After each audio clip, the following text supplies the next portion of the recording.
par choix? Bah, écoutez, dans l'organisation de l'Assemblée nationale, je pense pas grand-chose, en réalité. Et dans la tenue des débats? Mais dans la tenue des débats, pas grand-chose, parce que dans la tenue des débats, je pense que ça ne va rien changer. président qui ressemble à un vice-président de l'Assemblée nationale, du Rassemblement national, ça ne va rien changer. Moi, j'étais très marqué. Lorsque nous sommes arrivés la semaine dernière à l'Assemblée nationale avec les 88 autres députés du Rassemblement national, mes 88 collègues, nous avons voulu, nous l'avons dit, nous sommes là pour respecter une institution. Nous ne sommes pas là pour la transformer en ZAD, l'Assemblée générale des Verts, et donc nous respectons celle-ci. Et puis vous avez d'autres comportements. Nous ne sommes pas arrivés en dansant. Nous nous mettons effectivement, alors ça paraît un peu décevant, peut-être devant vous messieurs, des vestes et des cravates. Lorsque nous sommes dans cette institution, nous mettons des vestes et des cravates parce que nous respectons ceux qui nous ont précédés. D'accord, c'est hyper important. Oui, l'habit ne fait pas le moine. On aime bien quand ça a de la tenue. Voilà, on aime bien quand ça a de la tenue. Sébastien, respecter les institutions. On va parler dans un instant de... Vous voyez, on va respecter les institutions. Regardez, on met des costards et des cravates. Hein.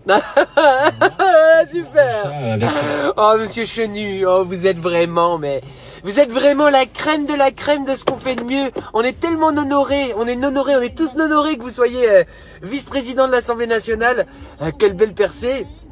Conserve son poste de ministre des Finances et de l'Économie. C'est Olivier Véran qui devient porte-parole du gouvernement. Il remplace Olivia Grégoire. Il devient, elle, ministre déléguée des PME. À la santé, Brigitte Bourguignon est remplacée par le médecin urgentiste François Braun. À noter également... ça sent pas bon le Covid, ça, les amis. Ça sent pas bon le Covid. Le gouvernement, Clément Beaune est quant à lui chargé des transports. Clément Beaune. Le mec, ça y est, le transport. Clément Beaune, il est exceptionnel. Vraiment, il a ce petit accent comme ça qui tout de suite te met à l'aise. Et harcelant, elle parle de gestes déplacés et de mains baladeuses lors d'une soirée organisée par le parti il y a 8 ans. Reprise des recherches ce matin après l'effondrement d'une partie du glacier de la Marmolada dans les Alpes italiennes. Au moins 6 morts, plusieurs blessés, en cause selon les scientifiques le réchauffement climatique. Le tireur il a bon dos, hein, le réchauffement climatique, on lui colle tout sur le dos, il a bon dos. De 22 ans, armé d'un fusil, est suspecté d'avoir ouvert le feu hier, faisant 3 morts et 3 blessés graves dans un centre commercial de Copenhague.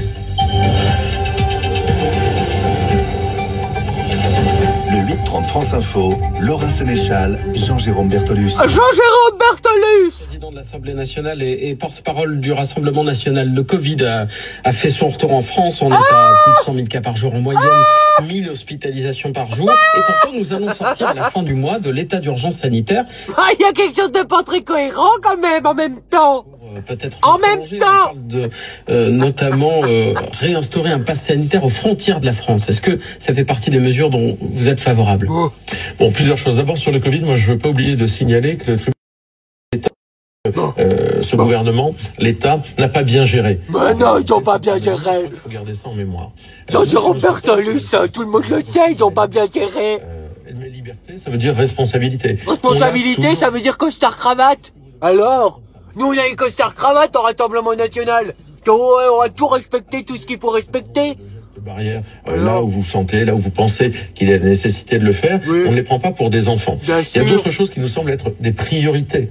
C'est la réintégration, par exemple, des soignants. C'est ça. C'est une priorité. Tout de suite. Les soignants qui étaient suspendus parce qu'ils n'étaient pas vaccinés. Et ça, nous allons nous mobiliser également au Parlement sur ces réintégrations. Voilà. Ça nous semble être ça veut dire essentiel. Un amendement Rassemblement national. Exactement. Sur le projet de loi. Exactement. Voilà. Ça, c'est le premier point. Vous êtes consulté avant que ce texte non, nous n'avons pas été. Il est où le deuxième point? Avant, j'ai vu que Madame Borne avait dit qu'elle retiendrait l'ensemble des préconisations du professeur Braun, qui visiblement devient lui-même ministre de la Santé. Le professeur Braun, il fait partie de l'équipe de Cloche Fab. Je suis pas très rassuré. Hein. Non, bah c'est que désolé, mais dans mes oreilles ça sonne un petit peu. Professeur Von Braun, c'est lui qui est ministre de la Santé.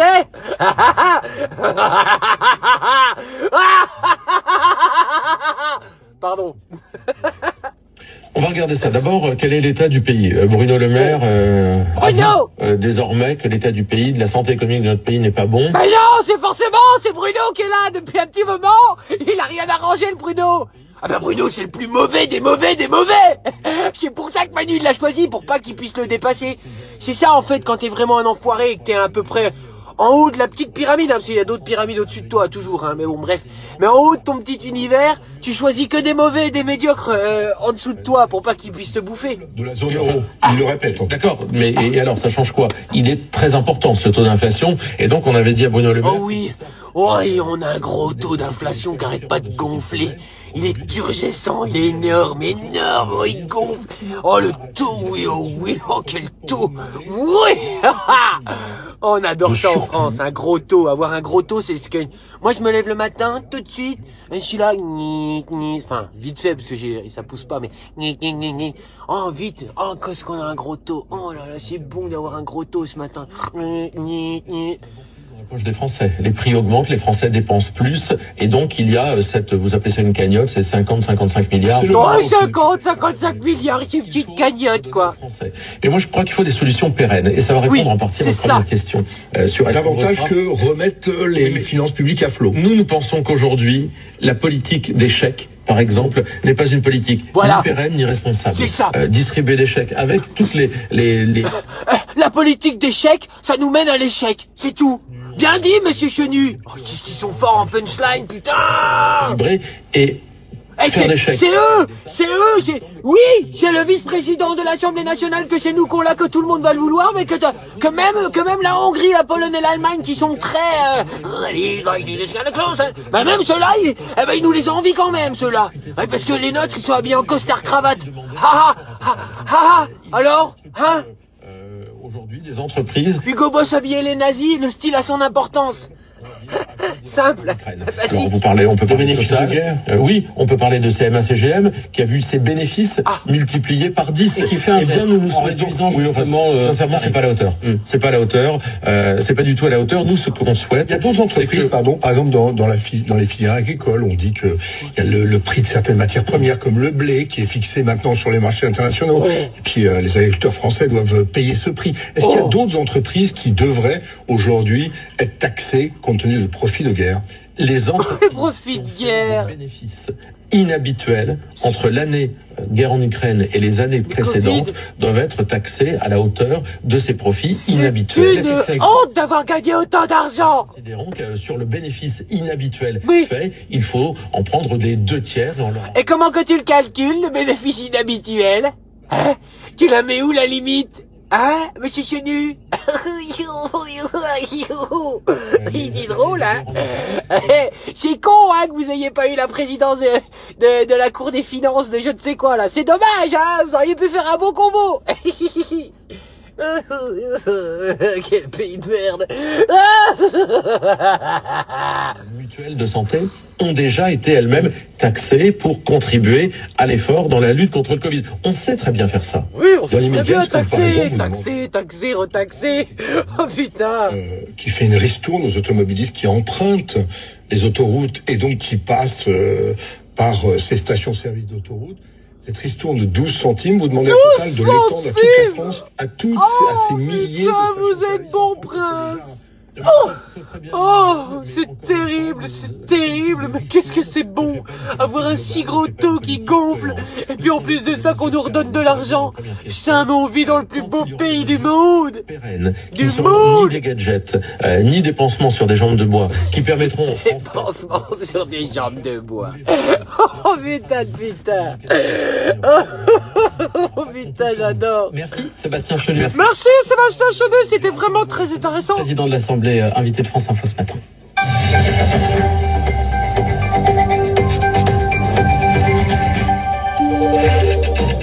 Alors, ça va ton entreprise ? Avec le réchauffement climatique, je me demande comment un artisan comme moi peut agir pour que son entreprise soit plus durable tout en étant plus rentable. T'as qu'à la fermer, ton entreprise. Ta chambre de métier et de l'artisanat te propose un diagnostic gratuit. Oh bah oui, c'est bien le diagnostic qui va t'aider, hein. C'est bien connu, quand t'as le Covid, le fait de te mettre un thermomètre dans le cul, tout de suite ça va mieux, bah oui. Oh bah oui. Merci la chambre des métiers. Avec le CIC, prendre 90% de nos décisions de crédit. Prendre 90% de vos bénéfices. C'est ça, construire dans un monde qui bouge. C'est ça, construire dans un monde qui bouge. Mais oui, toujours des orages et on les surveille. Oh ça a grondé d'ailleurs du côté d'Agen. On a des orages là qui circulent sur le sud-ouest. Ils se dirigent vers le massif central. Cet après-midi, les plus fortes cellules éclateront entre le massif central et les Alpes. Partout ailleurs, le soleil s'impose, même dans le sud-ouest. Ça s'arrange un peu en bord atlantique. Vous verrez de belles éclaircies se développer. En Manche, on avait des nuages jusqu'à ce matin. Ils seront un peu moins nombreux cet après-midi. Et les températures de 19 à Brest, 20 au Havre, 24 à Alençon, 27 à Paris. Encore chaud en Méditerranée, très lourd. 37 degrés attendus du côté de Nîmes. France Info. Eh ben, bonnes vacances! France Info. Faites attention à votre petite peau, hein. Vous risquez le cancer. Mettez de la crème. Mettez de la crème. Comme ça, après, quand vous allez vous baigner, elle se retrouve dans l'eau. C'est bien, mettez de la crème. Le remaniement, c'est maintenant. Les premiers noms sont déjà connus. Olivier Véran devient porte-parole. Bruno Le Maire reste à l'économie. Le médecin urgentiste François On Braun n'est pas sorti de la merde si notre Bruno il reste à avec le l'économie. service politique de France Info dans un instant. Bruno Le Maire qui vient lui-même de confirmer qu'il reste à Bercy et qui propose une aide pour les salariés aux petits revenus qui prennent la voiture pour aller travailler. On va l'entendre. Merci Bruno. C'est un chantier gigantesque à l'ordre du jour de la conférence pour la reconstruction qui s'ouvre aujourd'hui en Suisse. Et le Tour de France revient en France après le détour par le Danemark. Journée de transition pour le peloton. Le Tour de France revient. Le Covid aussi. Et regarde la picouse, hein. Un coup d'accélérateur politique, l'annonce du nouveau gouvernement. On est avec Julie-Marie Lecomte du service politique de France Info. Julie, les premiers noms de la nouvelle équipe gouvernementale sont déjà connus. Les choses sont en train de s'accélérer. C'est François Braun qui va remplacer Brigitte Bourguignon à la santé, poste très sensible en pleine crise des hôpitaux. C'est lui qui la semaine dernière a remis... crise des hôpitaux provoquée par nous-mêmes et accentuée par nous-mêmes. Elisabeth Borne avait retenu toutes ses préconisations. Clément Beaune, un très proche d'Emmanuel Macron, prend la tête d'un gros dossier, les transports. Il sera donc remplacé aux affaires européennes. La logistique. Et promu à Bercy, elle devient ministre déléguée en charge des PME, de l'artisanat et du tourisme, un autre poste qui était resté vacant. Olivier Véran, ancien ministre de la Santé, chargé depuis le 20 mai des relations avec le Parlement, sera porte-parole du gouvernement à sa place. Damien Abad quitte le gouvernement. Une enquête a été ouverte la semaine dernière après une nouvelle plainte pour viol, également visée par une enquête, mais pour violence gynécologique dans le cadre de sa profession. Violence gynécologique. Oh, qu'est-ce que c'est moche. Qu'est-ce qu'il a fait? Ah, oh là là, mais putain, mais c'est dégueulasse, merde. C'est ces gens-là qui sont même pas élus. Il y a quelqu'un qui les met au pouvoir et puis en plus ils font des... Oh là non, mais merde. Et Julie-Marie Lecomte du service politique de France Info. Oh merci Julie-Marie Lecomte. La nouvelle équipe. Oh oui, avec Jean-Jérôme Bartolus. Jean-Jérôme. Cet après-midi, autres annonces politiques de la matinée. Bruno Le Maire, qui reste donc à son poste à Bercy, propose que les promotions alimentaires puissent atteindre 50% de remise dans la distribution au lieu de 50% de remise. Mais qui paye? Pour les salariés, déjà tout plein de dettes. Voitures, le montant reste à définir, tout comme le seuil pour toucher cette aide. Bruno Le Maire. C'est une indemnisation qui concernerait tous ceux qui travaillent, tous ceux qui sont obligés de prendre y en a pas beaucoup, là. Travailler, et évidemment en fonction du niveau de revenu. Ça doit faire partie du débat parlementaire, mais il faut se concentrer sur tous ceux qui ont les revenus moyens, des revenus faibles, et qui aujourd'hui, quand vous circulez là encore en France et que vous discutez avec eux, parce que c'est comme ça qu'on fait un bon projet de loi, vous dites... Voilà, on discute avec les Français, il fait le tour des beaux potes. Travailler. Il n'est pas acceptable qu'aujourd'hui, en France, vous ayez des salariés, des alternants, des jeunes qui vous disent « Je ne peux pas aller travailler parce que ça me coûte trop cher ». Mais c'est quand même dingue. Non, ils te disent pas ça, ils te disent je ne peux pas aller travailler parce qu'on me paye pas assez cher, Bruno. Ça coûte trop cher, triple couille. Même si le trajet était à 300 balles, mais qu'on te payait de 5000, et ben 300 par rapport à 5000, c'est toujours mieux, quoi. Putain de connard, va. On a fait le tour de France. Putain, t'as dû en avoir, toi, des picouses, hein. Déception et colère pour la colère. Tiffaine Véron, cette femme de 36 ans disparue en juillet 2018 pendant des vacances au Japon. La juge d'instruction chargée en France de cette disparition restée mystérieuse annonce qu'elle referme l'enquête. Elle ne se rendra donc pas sur place. Les détails pour France Info avec Mathilde Lemaire. La juge d'instruction basée à Poitiers, ville d'origine de Tiffaine Véron, a notifié au parti son souhait de ne pas diligenter de nouveaux actes d'enquête. C'est quoi, elle faisait partie de service secret? Elle était agent double? Qu'est-ce qu'elle foutait là-bas? De la jeune femme qui depuis 4 ans bataille, multipliant les allers-retours pour faire avancer les enquêteurs. Oh, c'est bizarre. Oh, ça pue ce genre d'histoire. Encore un truc pour nous divertir, ça. Taisez-vous! Non, mais je disais au Bruno, parce que Bruno, c'est vraiment une triple couille. C'est le plus mauvais des mauvais des mauvais des mauvais. Les mauvais des mauvais des mauvais, chef. Ouais, c'est lui. Et ben, en fait, quand t'es commercial et que tu veux te faire embaucher, moi je me souviens, j'y étais allé, puis j'osais pas, j'étais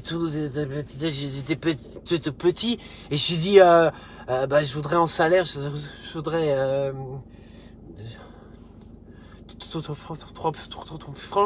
3 000 euros. 1000 euros. Dis combien? Je dis 3 000 euros. Ce serait pas mal pour démarrer. Oui, voilà, oui, oui. Puis il m'avait dit comme ça, mais tu sais, c'est pas ce que je te paye qui est important. C'est combien tu me rapportes. Parce que si je te paye 3 000, puis que tu me rapportes 50, c'est pas mal. Mais si je te paye 5 000, si je te paye 5 000 et que tu me rapportes 100 000, je veux dire, qu'est-ce que c'est que 5 000? Je peux même te payer 10 000 si tu me ramènes 100 000, tu vois, c'est pas un niveau de salaire. C'est ce que tu rapportes, c'est ce que tu vas vendre. Tu vois? Donc là, c'est pareil. C'est pas ce que te coûte l'énergie. Et si, elle coûte cher, elle coûte cher. Elle coûte cher, mais par rapport à quoi? Elle coûte cher par rapport à ce qu'on te paye. Oui. Si on te payait 5 000 par mois, tu mettrais des 300, 400 balles, 500 balles même, d'énergie pour te déplacer. Sauf que là, les salaires, ils augmentent pas. Si, il reste 2%. 2%. Oh, merci. Merci, monseigneur. Pour France Info, Jérémy Lange. Oui. La liste des chantiers qui attendent l'Ukraine est impressionnante. 116 000 logements détruits ou endommagés. Oh là, ça y est, on fait les comptes. Kilomètres de routes dévastées, quasiment la moitié du pays contaminé par des explosifs et 10 millions de personnes dans l'attente d'une aide humanitaire. Un inventaire qui augmente à mesure que... Oui, allez-y, voilà. Après les chiffres Covid des morts, oui, allez-y. Faites-nous l'inventaire. Le nombre de kilomètres de bitume usés, le nombre d'arbres coupés, le nombre de sauterelles mortes. Les États-Unis, avec 40 milliards de dollars déjà promis. 40 milliards de dollars. L'Europe a mis sur la table. La différence, c'est le type d'aide apporté. Oui. Aux Européens, l'assistance financière directe et le soutien aux réfugiés. Et aux États-Unis, l'appui militaire. Plus de la moitié de l'aide débloquée par Washington concerne l'envoi d'armement. À Genève, Jérémy Lange, RFI pour France Info. Matrice artificielle, pognon. Hier, dans un centre commercial de Copenhague, a des antécédents psychiatriques. La police danoise vient de l'annoncer. Elle affirme aussi qu'il a choisi ses victimes au hasard dans cette fusillade qui a fait hier 3 morts et 4 blessés qui sont dans un état grave. Le tireur, lui, a été arrêté peu après l'arrivée des policiers sur place. C'est un Danois de 22 ans dont les motivations restent floues. Flou, ouais. Flou, comme le monde. France fait relâche. Une journée de transition après le transfert du peloton en France dès hier soir à Lille. 3 étapes danoises marquées par le succès populaire autour du peloton. Une réussite pour ce grand départ au pays du vélo. Nicolas Perronnet. On oubliera peut-être un jour les vainqueurs, Jacobsen, Van Aert, Groenewegen, mais ce qui restera très longtemps, c'est ça, un véritable show populaire de 3 jours offert par les spectateurs danois. Ouais, c'est sûr que c'est incroyable. Incroyable pour un coureur comme Hugo Hofstetter qui a vécu son premier grand départ à l'étranger, comme pour un habitué de la caravane, le patron d'AG2R Citroën, Vincent Lavenu. Ça montre une chose, c'est que le Tour de France n'appartient pas qu'à la France. Les Danois se rappelleront longtemps de ces 3 jours et pour nous, bien sûr, si ça mène des contraintes, il faut reconnaître aussi que notre sport se grandit au travers de ces grands départs. Un monde fou et donc quelques frayeurs parfois forcément pour le peloton, mais aucune chute, pas d'accident, peu d'incivilité globalement. Nul quoi, il s'est rien passé quoi. Aussi a impressionné jusqu'au patron du Tour, Christian Prudhomme. C'est pas le public français qui doit s'inspirer du pays. Alors les Français, vous avez vu un peu votre public à la con, regardez comme ils étaient à Hollande. Les mecs ils sont au taquet quoi, ils picolent et tout. Wouh. Là en France, et on peut avoir des bouteilles de vélo en plastique. Ils sont foutus, c'est l'année dernière. Nicolas Perronnet et demain... Quelle société de cons. Oh putain. Société société du divertissement. Oubliez qui vous êtes, au fond. Voilà, libérez-vous, profitez, lâchez-vous dans la matière, plaisir. Plaisir. Merci Jean-Christophe Martin. Merci Jean-Christophe Martin. Jean-Jérôme, Jean-Christophe. Oui, alors le soleil, il y aura plus de soleil que d'orage, effectivement. Les orages les plus forts entre le Massif central et les Alpes pour cet après-midi. Il fait beau. Avec de fortes chaleurs de nouveau. 37 à Nîmes, 36 à Marseille. C'est le jardin qui va 29 pousser. à Lyon, à Strasbourg, 27 à Paris, 25 à Lille. Ah d'accord. Bonne journée. L'info actualisée en permanence, c'est le fil info de France Info. 100 000 fermes disparues en 10 ans, c'est le résultat du recensement agricole. Toutes les 10 minutes. Les exploitations sont un petit peu plus grandes, par ailleurs il y a 3 fois. Forcément, tout ce qui disparaît est fusionné, absorbé par les plus gros qui restent. La concentration. Dans l'agricole, c'est pareil que partout, hein. Pardon. Laurent Sénéchal. France Info en édition spéciale à l'annonce de ce nouveau gouvernement. Les noms commencent à être égrenés. Il y en a déjà pas mal maintenant qui sont sortis. On attend toujours, en revanche, le communiqué de presse officiel. Le fil info 9h10, Diane Ferchit. Et ce remaniement ministériel ce matin, Bruno Le Maire reste à son poste de ministre de l'économie, du changement pour la porte-parole du gouvernement. Olivia Grégoire, elle est remplacée par Olivier Véran et devient... Olivia Grégoire, Olivier Véran. Les départs aussi, ceux de Damien Abad, visés par une enquête pour mais non, pas lui, putain, tous les meilleurs s'en vont. Par plusieurs patientes de viol gynécologique à la santé. Viol gynécologique, mais qu'est-ce que... L'intérêt de dire ce truc-là, t'imagines les images qui t'arrivent en tête? Des viols gynécologiques, quoi. Waouh. Alors le mec il peut pas s'en sortir. Il y a même pas de procès pour l'instant, rien du tout, mais viol gynécologique, quoi. Oh, déjà viol, tu vois, mais c'est pas assez. Viol gynécologique. C'est l'horreur, putain, c'est l'horreur. Oh, c'est l'horreur, déjà que la gynéco, c'est l'horreur, parce que c'est, enfin, nous là, parce que j'ai donc j'y vais pratiquement pas, et ben voilà, j'ai de la chance, mais les femmes, c'est dur, ces trucs-là, quand il faut aller faire les examens habituels et tout, les stérilés, les machins, oh là là, c'est l'horreur, apparemment, ouh, mais là, viol gynécologique. Putain, mais c'est quoi l'intérêt de dire des trucs comme ça? Je vais... Faire un point justement avec vous sur ces quelques noms qui ont commencé à oh non, j'ai pas envie là, c'en est trop, tu vois, le viol gynécologique, ça m'a complètement... ça... Oui, non mais je sais bien, non mais je sais que ça existe. Je sais que ça existe, je le sais. Mais si tu veux, c'est à la radio, obligé de préciser ce truc là, tu sais, c'est... Enfin bref. C'est, voilà, c'est encore, t'entends ça dès le matin avec ton, l'astrologie de ton signe. Alors là, c'est bon, t'as plus de morale du tout. Hein. Taureau, vous allez avoir des problèmes. Balance, bah voilà, ça va être difficile pour vous aujourd'hui. Bon, je vous fais, bah bien sûr, c'est ça. C'est gynécologique de toute façon, puisque ça... Bon bref. Allez, je vous fais des gros bisous, allez tous bien vous faire aimer. Et évitez les cabinets gynécologiques, hein, visiblement. C'est pas bien, c'est pas bon. Allez, je vous fais des gros bisous. Hein. Je vais mettre de l'essence à 2,50 €, enfin du gasoil à 2,50 €. Bye bye.